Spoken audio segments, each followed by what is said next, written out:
It's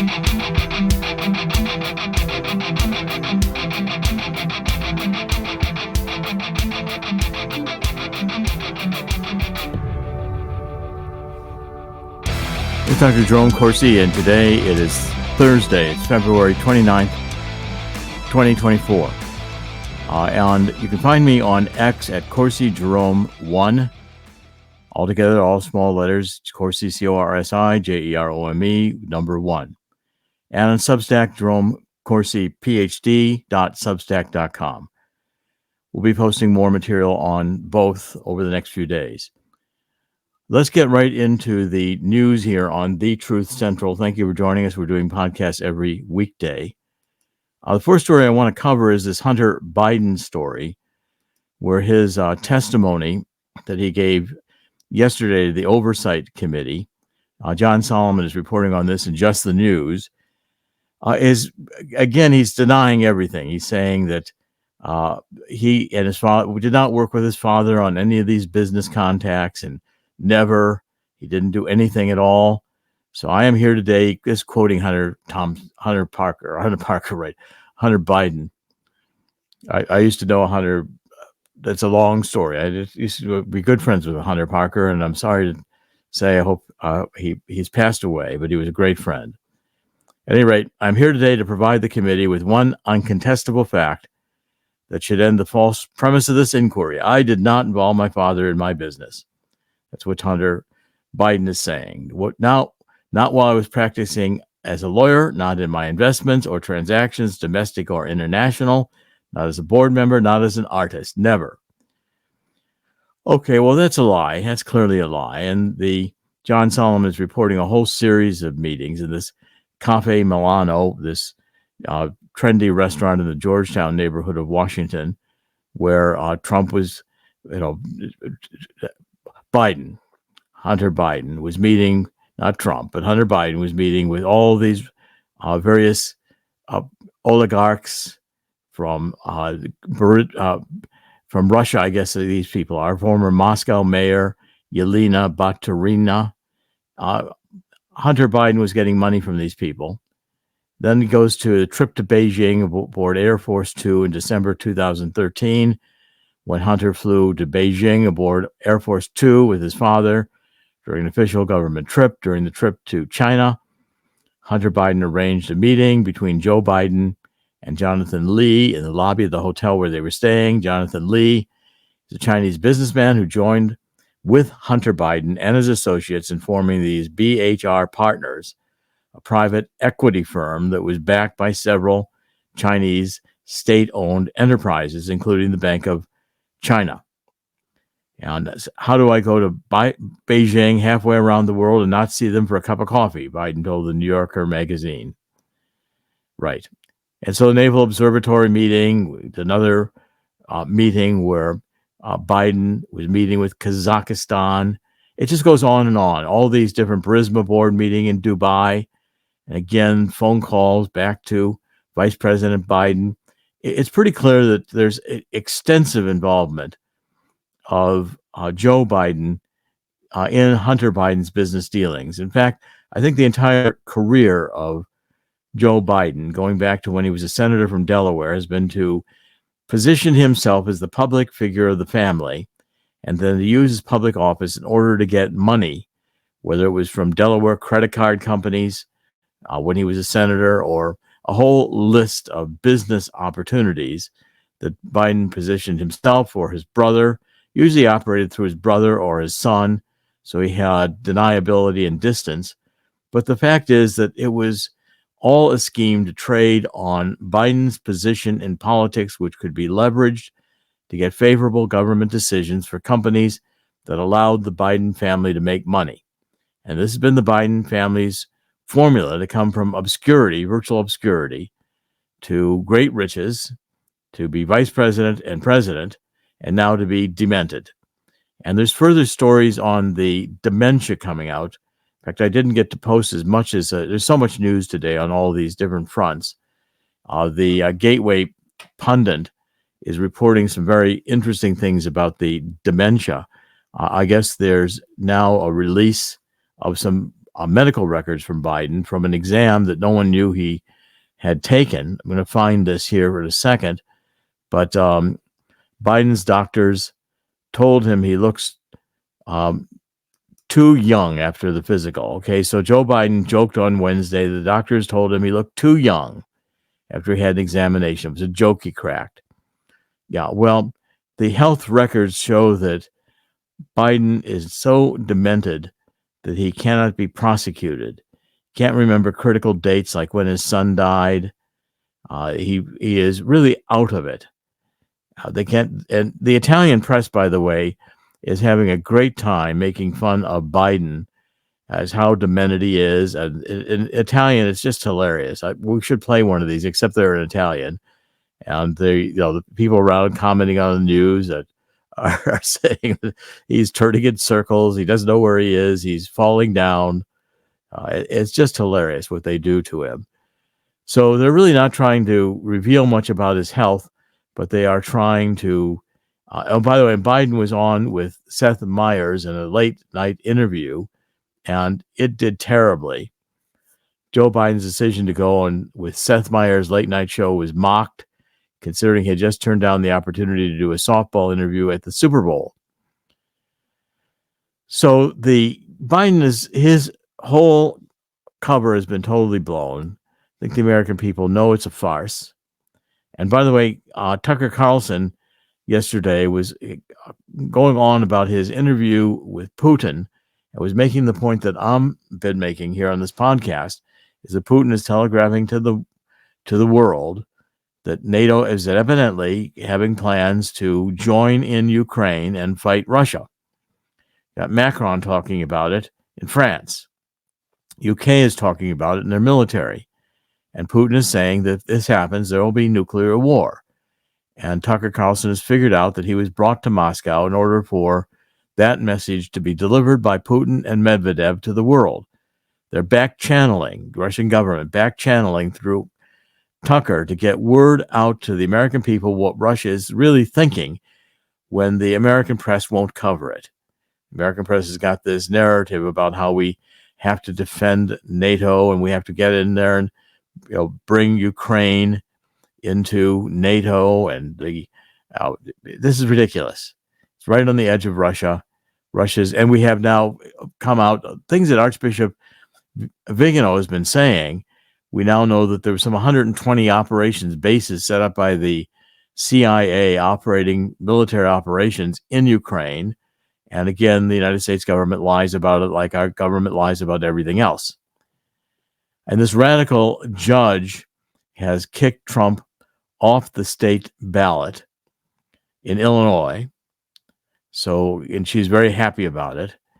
ABC News 7 Chicago reports that Judge Tracy Porter stripped Trump from the Illinois ballot 1 month after the Illinois State Board of Elections dismissed the anti-Trump challenge in a unanimous and bipartisan vote. Porter claimed that Trump violated the 14th Amendment's insurrection clause as her excuse for removing him from the ballot. Trump did not commit insurrection. The Supreme Court is going to decide on this case, and I think it's going to be a decisive loss for lawfare, which is trying to push this agenda on a bogus charge under the 14th Amendment. That 14th Amendment was aimed at the Civil War. In Civil War, people have fought for the South in the Civil War. After the Civil War, this 14th Amendment did not want them becoming federal congressmen and senators or running for president. There's also a lot of news out today about the Trump suing on this ridiculous sentence that he has to pay $344 million and all that. He can't be an official of his own company, and they're outlawing that Trump Jr. can't be an executive in the Trump organization. This Letitia James is just completely anti-Trump, and we've got political justice. And I think the American people are becoming aware of it. But at any rate, the first story I wanted to report is the insanity of the Biden politics, the insanity of the Biden years, and it is just continuing. We've got to reject this. We cannot have the country led by someone who is mentally demented with senior aging because Barack Obama wants to run the country from behind the curtain. Barack Obama wants to do, and he's probably going to run Michelle so he can have his fourth term in office. And this is the fundamental change of America, which they're beginning with the State Department. It's insane how these various departments, Department of Defense, the Pentagon, the CIA, the State Department, are all determined somehow or other to go to war with Russia. I think maybe it's the only way they think that they can recover the United States' dwindling position in the world because of the insanity of this woke Neo-Marxism that has infected our country like a mind virus. It's like malware of the brain. Two stories that validate the economics that I've been talking about. So the United States grew our GDP in the fourth quarter of 2023 by $334 billion. But to do that, we only added to the GDP because we had an additional debt of $834 billion in money we didn't have that the Biden administration simply printed up and took under the modern monetary theory as we can have all the debt we want because it's sovereign debt and we can pay it all back with more debt. So Biden's Bureau of Economic Analysis released the first revision of fourth quarter 2023, a number which is completely irrelevant, as it looks on the state of the economy because it's so ridiculously distorted in that our GDP is only growing because we're doing this massive deficit spending. And when you look at the fact that Bitcoin has soared above $60,000 a coin, it's now less than $10,000 away from its record high. The Bitcoin is surging, but the US dollar is falling like a rock, and the purchasing power of the dollar is deteriorating rapidly. So the increase in consumer spending is slowed because of the increased costs of goods and services, especially food and energy. And the economy cannot continue at this rate. It'll eventually end up that our treasury debt is not sellable. We have to start buying our own debt again. And so therefore, if we're having to spend $2.50 in debt for every dollar we get in growth of the GDP, this is not sustainable. Okay, so brings us back full circle and explains why Bitcoin is now trading at $60,000 a coin, the highest price since late 2021, and why it only surpasses its all-time, it will surpass its all-time high in a few days.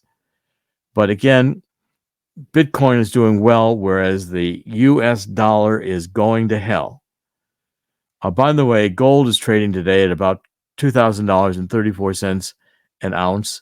And I'm going to remind everybody from our sponsor, Swiss America. Call Swiss America. Talk about getting some gold in your portfolio.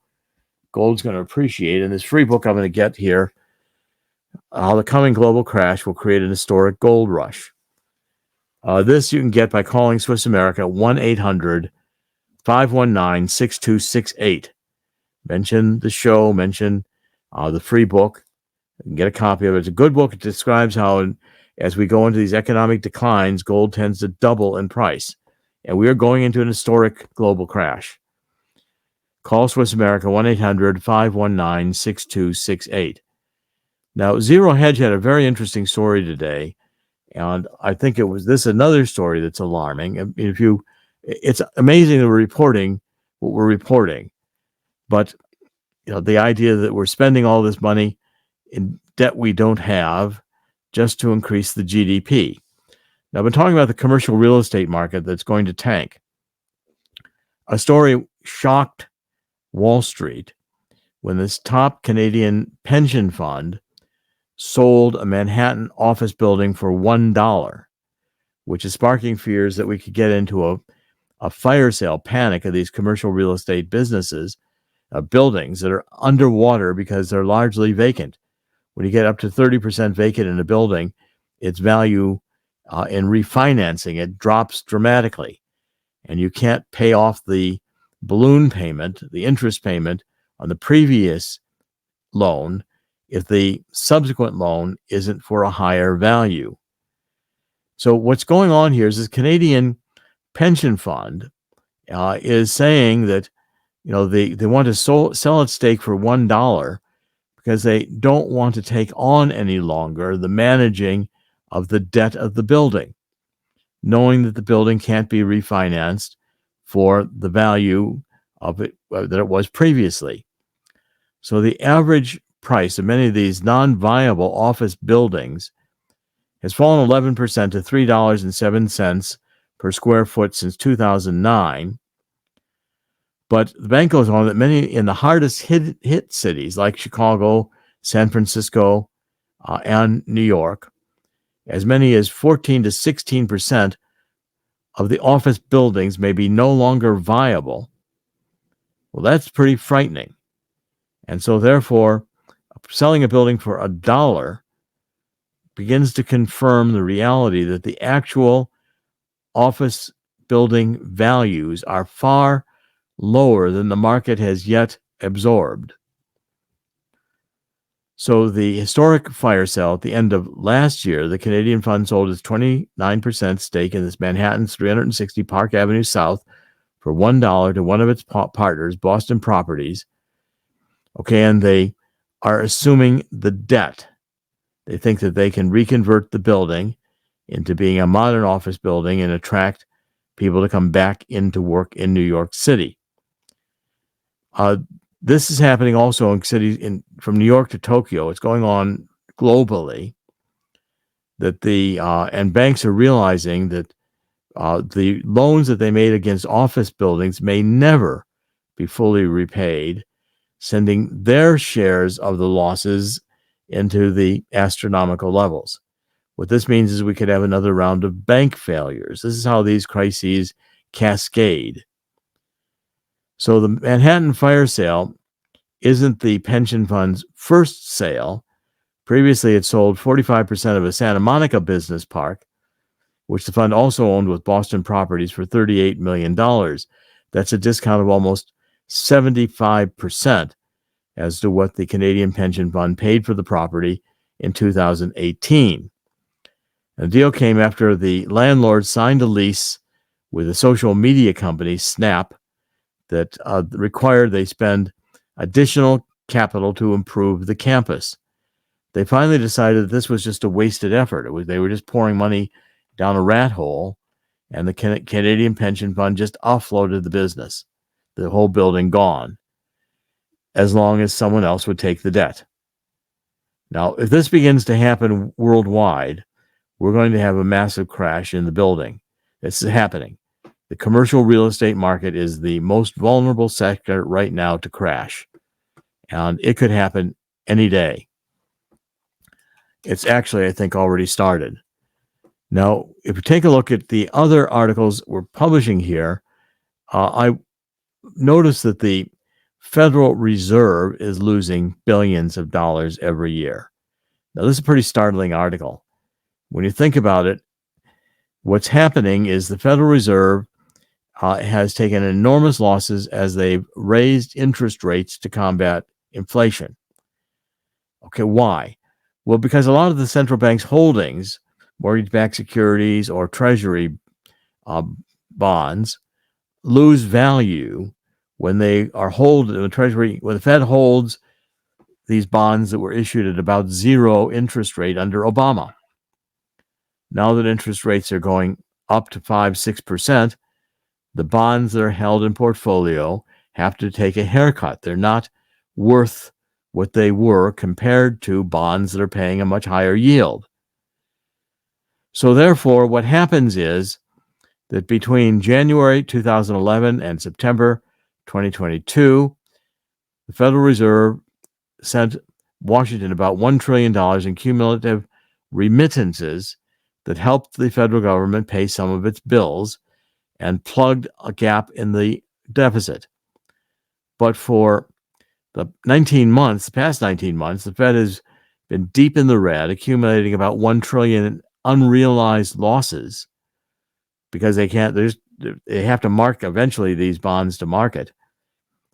So the interest being paid in the tune of 5.5% currently means that bonds in portfolio just are not what they are worth on the books. The Fed is going to try to bail itself out of this, but again, if the Fed has to maintain rates in order to contain inflation and printing this much money, it's hard to see how the Fed can do any significant lowering of interest rates. The Fed is now in a position where it cannot really help the Treasury with the debt that we're accumulating. We are, in a sense, in a Ponzi scheme here. I think fundamentally the US dollar has become a Ponzi scheme, and the US economy is becoming a Ponzi scheme. In a Ponzi scheme, you just keep taking new money in and trying to pay off the old debts that you owe with the money that the new investors should be earning. Eventually, you just run out of enough cash to support everybody's earnings because you're constantly stealing money. The money that's coming in new, instead of going into investments, is being used to bail out your other failed investments. And so therefore, when we're having to print money to grow the economy, we're gaining such a magnitude of debt that it's going to be unsustainable. $1 trillion a year in interest payments on 33 going to $34 billion of debt is just too much to pay. And eventually people don't want to buy the Treasury bonds because they begin to doubt whether or not they're going to be defaulting. Maybe not defaulting in that they will be paid, but they're going to be paid with dollars that are so worthless, it doesn't matter. You've got to understand that money, including the dollar, has got to be valued on what will it buy. And since Nixon took us off on the gold standard, money has lost about 100% of its value. I mean, we're really now with a dollar that buys so little compared to what a dollar bought in 1971 that our currency is rapidly on the road to bankruptcy. And the dollar is on the road to where I'm beginning to wonder if they aren't just going to cash in all the dollars and create something else, which means people will take massive losses. Because if you're holding dollars and the federal government finally admits it's a Ponzi scheme, all your dollar-based investments, including your 401k, your 50, any type of IRA you've got, any type of sheltered money that you've got, you're counting on for retirement, could suddenly take such a massive loss that it becomes virtually worthless. Now, again, these kinds of scenarios I'm only contemplating because of the fact that Congress seems to have lost its ability to do a budget. We seem to have lost the ability to contain the spending. And I'm confident the spending that's going on into Ukraine is being stolen. I've been saying for a long time now that the crisis in Ukraine has been created in order to keep the money laundering going. And if you don't think the governments are participating in child sex slavery by taking these kids who are coming out of Ukraine or across the border in the United States without parents, putting them into sex slavery, you're crazy. I'm not sure that they aren't taking people who are, refugees from war or coming across the border unattached to anyone. And what's happening is that they are just taking these people. They could very well be people disappear. As horrible as it seems, federal government, I think, is the drug cartels. I've shown this when I caught HSBC money laundering. They paid about $1.9 billion in fines. Nobody went to jail. The 500-page report from the Senate Permanent Investigating Committee, 2011-2012, said that HSBC was working with the drug cartels to launder money. You can't run a drug cartel without a bank. You can't drive around with semi-trucks full of $100 bills. You got to get that money in the banking system. We are the drug cartels. They're being monitored. The amount of illegal activity going on by the U.S. government is massive. And if you don't think we're involved in the child sex trade, if you don't think pedophilia, if you don't think we're involved in selling body parts, if you don't think we're involved in the drug trade, you're crazy. The people coming across the border are largely an open invitation for countries like Venezuela to drop and invite its criminal gang to go to the United States, because they'll have much greater freedom operating as criminals in the United States, where the Soros prosecutors do not put them in jail. In fact, Venezuela's murder rate's gone down since our border has been open. These are just realities. I think Hunter Biden's story is the classic to show how corrupt politics have become. And if this level of corruption pervades the Congress, where Nancy Pelosi and her husband are making millions of dollars on the stock market with insider information, because again, it's not illegal for members of Congress to use insider information on the stock market trades. Once our Congress decides how much money they can get participating in this game, Mitch McConnell with his wife Elaine Chao with their millions in China, that family would not be alive if Mitch McConnell wasn't doing what China wanted done. We could close the border if we wanted to. The fact is, the government doesn't want to. They may say they want to, but if they wanted to do so, it would be being closed. It is not being closed. Let's judge the government by what it's doing, not what it says it's doing. Okay, so additional stories here that caught my attention today. Russia has now decided that they're going to start avoiding the Red Sea with their liquid natural gas shipments. Before, Russia was giving a pass by these Houthi rebels because Russia is, of course, on the side of Iran, and Iran is funding all of these rebels who are at war in a massive way in the Middle East.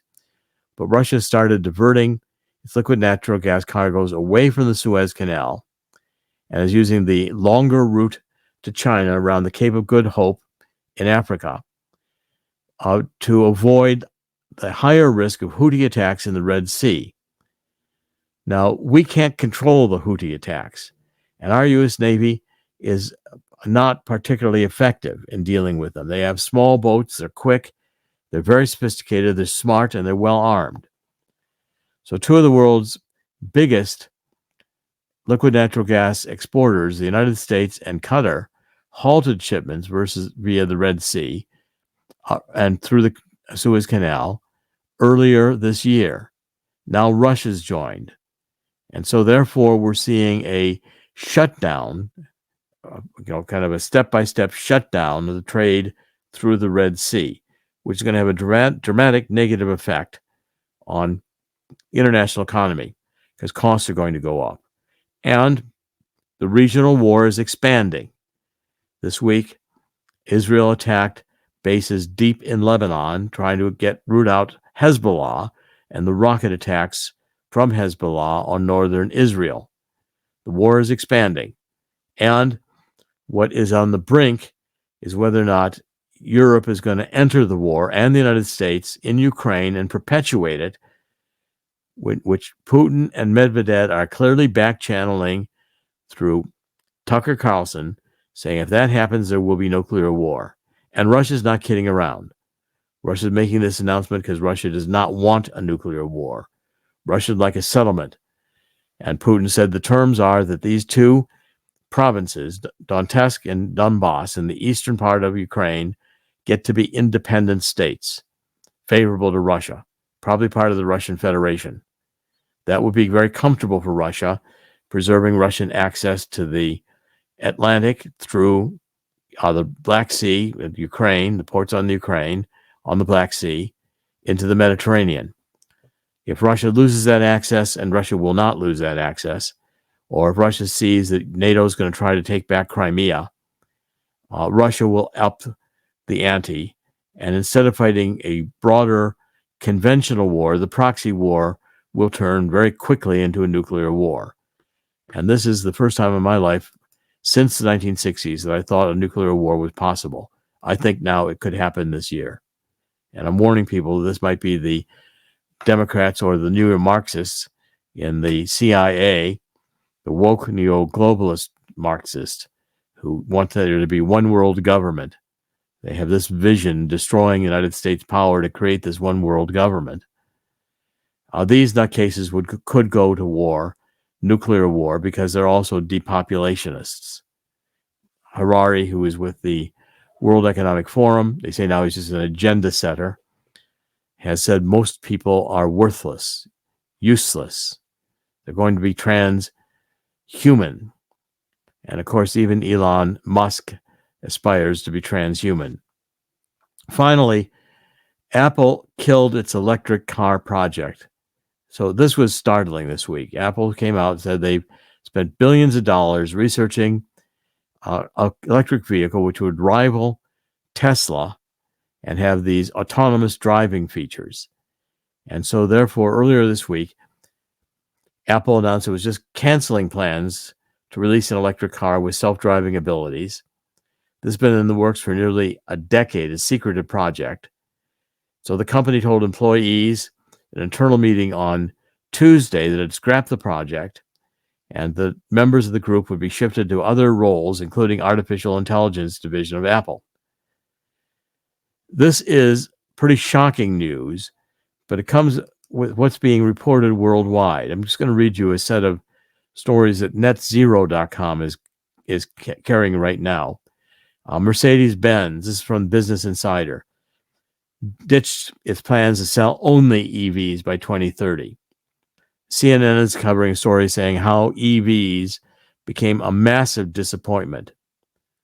Lagrada, Toyota will change automotive forever. Its hydrogen combustion engine will retire EVs.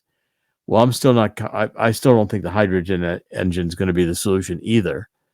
I think we're going to be using oil, natural gas, and coal for the foreseeable future as our primary energy.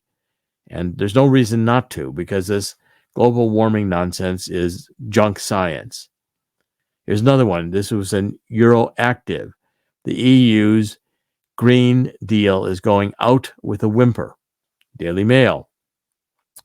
Nearly half of the young U.S. voters won't pay more than $10 per month to fight climate change. Well, they're going to, because utility bills are climbing all over the country with these net zero schemes. New York Times. This is the Times in London. Net zero flop. Scheme to reduce energy bills will take 60 years to complete. The Daily Telegraph. Matthew Lynn. The net zero delusion has reached a new low. Okay, so the electric vehicles are out. The wind farms and solar farms, after the government funding dries up, can't get private investors.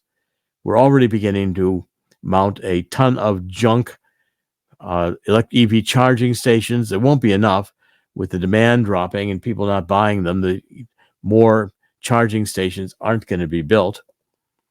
People are going to be stuck with these EVs and nowhere to charge them, plug them in. All these ideas of the Green New Deal left fail. They fail miserably. And if you look at their ideas of gender confusion, I'm coming to the conclusion that the left hates women. Gender confusion. The woman should compete with a man. And by the way, transgender men should compete in women's sports. It's like eliminating women. And I'm finding that among women, especially in the ages 30 to 40, there's a resurgence of what Phyllis Schlafly was talking about, 30, 40 years ago. And that is that women are different from men, and there's a dignity to being able to bear children and raise them. And the idea of competing with men on equal terms is a bad idea. I've always said that the difference between men and women are overlapping normal distributions that are overlapping. So some women are going to be better than some men on certain things.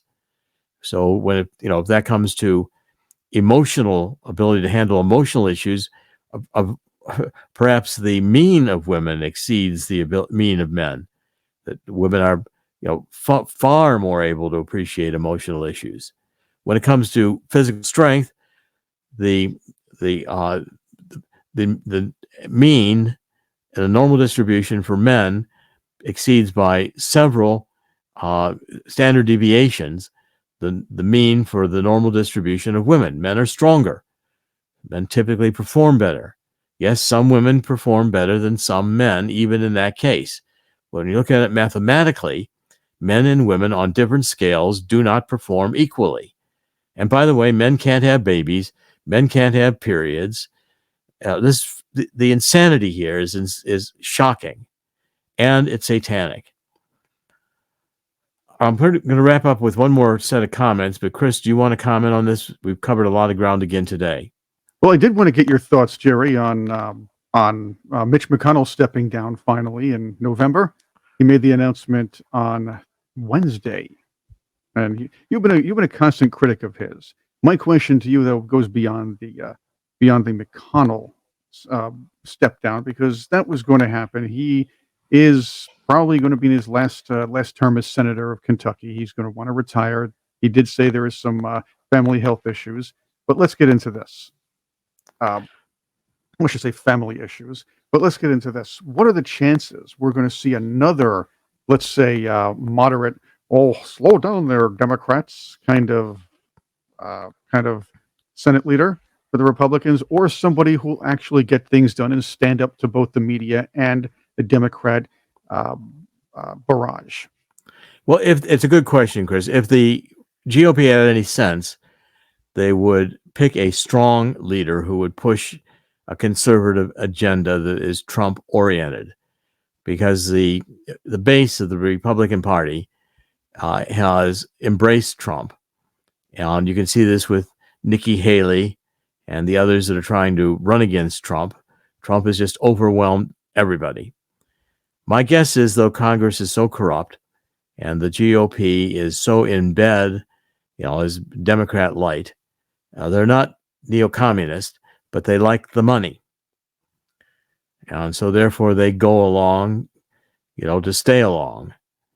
And my guess is they'll pick another weak GOP who will talk tough, will talk Trump, will say he's going to want to secure the border. But in reality, I don't count on getting much out of Congress anymore at all. I think we're being run by a bureaucratic state. I think that the bureaucracy has taken over such massive proportions that Congress is just a clown show. And they can't pass legislation that means anything. They can't balance a budget. They can't decide whether they're going to fund a border wall or some way to control the border. The country is going to hell in the cities with crime rising. Got naked women again running around San Francisco causing havoc. San Francisco buildings are closing. Businesses are closing left and right. Cities like Portland, Oregon, to this woke mob, Antifa, Black Lives Matter, Neo-Marxist destruction, have been largely ruined. And these cities are going to start running out of money and going bankrupt. So to answer your question, I don't expect much. And I'll be pleasantly surprised if I'm wrong. Well, the worst thing is they can get somebody who people perceive as one who will fight against the establishment, fight against the World Economic Forum, and of course, media criticism. Somebody whose theatrics are quite good when it comes to not having such a position. However, when it's what could happen is he gets this position, or she gets this position. The elites, the people in charge, sit him down and tell him what's what, and basically cut his what's off. Well, or hers. The problem is I don't think we're going to get leadership out of Congress from the GOP, and I think that the people would be I'm encouraging people, with some exceptions, if they're incumbent, vote against them and try to get a new group in there. These people are just too corrupt. They're not functioning, and hopefully Democrats lose across the board. I want to wrap this up. I think I don't want to go overtime today, but the main point I want to make it again is that in the end, God always wins. God will win here too. I want to read again something from Archbishop Vigano, whom I'm following very closely, and who has been a strong voice against the Neo-Marxism in the Catholic Church, Pope Francis, but he also has caught on again with this New World Order coup d'etat.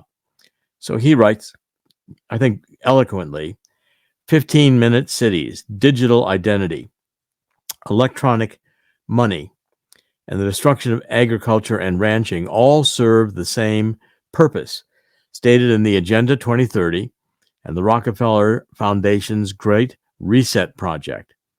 The wars in Ukraine and Palestine also have the same purpose, namely to destabilize the international order, create permanent crises, and fuel conflicts that impoverish individual nations and feed the globalist Leviathan. Gaza's huge oil fields are tempting targets for those who want to appropriate them in order to keep Europe and the United States under blackmail, especially when the same people are imposing insane energy policies in the name of a fake climate emergency. Archbishop Vigano has it. He's got it. And he understands it. And I think following him is a good idea. One more paragraph. He says, today, the perpetrators of these crimes have a name and a face. Their accomplices in governments and institutions who are guilty of high treason and very serious crimes all come from the World Economic Forum and were students of its program called the Young Global Leaders for Tomorrow. Others, like George Soros, support them by means of philanthropic foundations that fuel social strife, civil war, and color revolutions around the world. And finally, the global coup d'etat must be denounced, and those responsible must be tried and judged by an international court. But above all, it's necessary for all of us to understand that this is an all-out war against humanity. It's not motivated just by the lust for power and wealth, but mainly a religious motive, a theological reason. The reason is Satan's hatred of God, hatred of God's creation, hatred of man who is created in the image and likeness of God. Bill Gates, Klaus Schwab, George Soros, and the hundreds of servants whom they blackmail in government all hate God. They hate life, which only God can give.